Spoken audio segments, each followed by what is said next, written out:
There's definitely been some progress. Starbucks has already made some changes, like bringing back the condiment bar so people don't have to, complain to baristas about their drink being too sweet or too dark or too light. They've also started renovating some stores. They've started redesigning the menu. So definitely things that are going to make a difference. And, they do say that people are hanging out in stores more because they want to bring back that feeling of, it being like a coffee house and that they're ordering more coffee-centric drinks.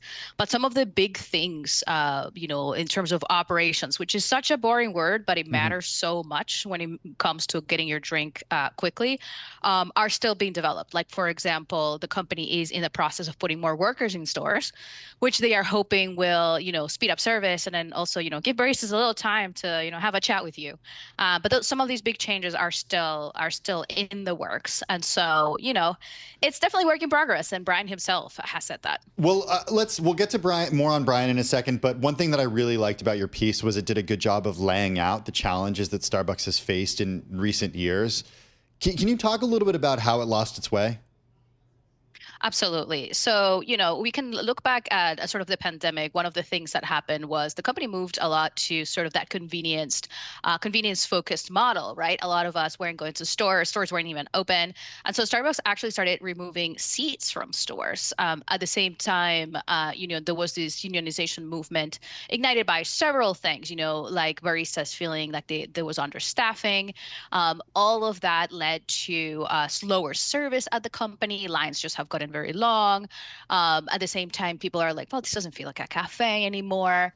And then, we also have some issues outside of the US, right? So, for example, China has been very slow to recover because of the country's economic situation and also just competitors that have undercut Starbucks. And so there are challenges on multiple fronts that the company has to confront right now.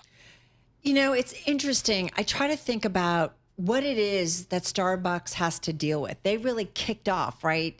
Kind of the coffee craze, right? And, not just getting a cup of coffee from a deli, but made it so much more. But the market that they really created is now a really crowded market. So is it just that it can't be just about coffee anymore and that Starbucks has to mean something beyond that, like food, a cafe you hang around and you bring the family? Like, what is it that it may be? What do industry folks say it needs to be? Or is it just painting the cafes and making them cozier? What is it?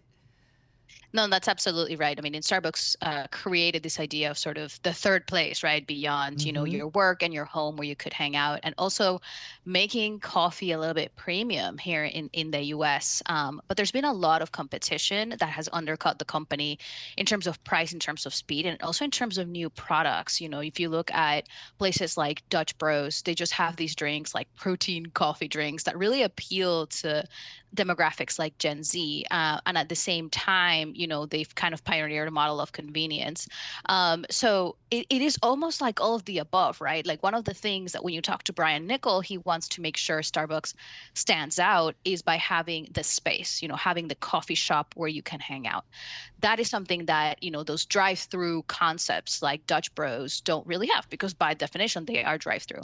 But at the same time, they also need to make sure that they have stuff that actually gets people in the door. And so that's why they've been also redesigning the menu. They are trying to focus on coffee because that's their heritage. And so they Mm. think that they can sort of distinguish themselves that way. But at the same time, they are adding those twists like that vanilla latte with the protein cold foam. I actually got to try it in Vegas. It's quite interesting. Yeah. But it's like they can't go super focused on like purist coffee. They also recognize they need to have stuff that actually like catches people's eye, if that makes sense.